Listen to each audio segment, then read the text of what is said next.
kid, don't ever let them get inside your head. They'll tell you what to do in life instead of everything you know that you could get. Don't let them guide your life towards regret. I'll fight for what I love with every breath. My past is filled with things I won't forget. I use them all to push me to my best. So treat the worst of times just like a test. If only I could go back in time, I'd tell myself that everything will end up alright. Just push yourself, test yourself, figure out what you like, and find your limits, don't be rigid, always work towards a prime. Surround yourself with open minds, people can change your life. A few friends with intent can help you feel alive. Find a passion, take some action, and with a little time, just be patient, make a statement, try to enjoy your life. They'll try to kick you while you're down.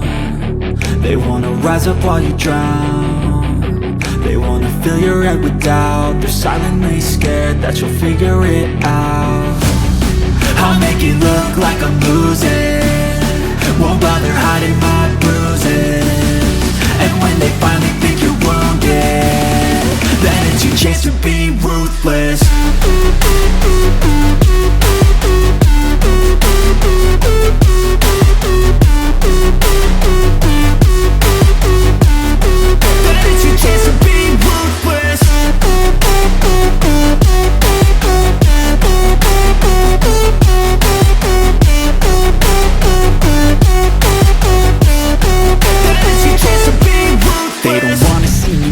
They don't wanna see me care. Anytime I make some progress, I can see that they compare. I think everyone's against me, maybe something in the air. Am I paranoid? I swear a void is forming and they're scared. I walk a straight path, not many can say that. I like to play fast, cross me and there's payback. You better pray that I don't see your face at any place that I go. I know you hate that. I've been doing fine, I'm not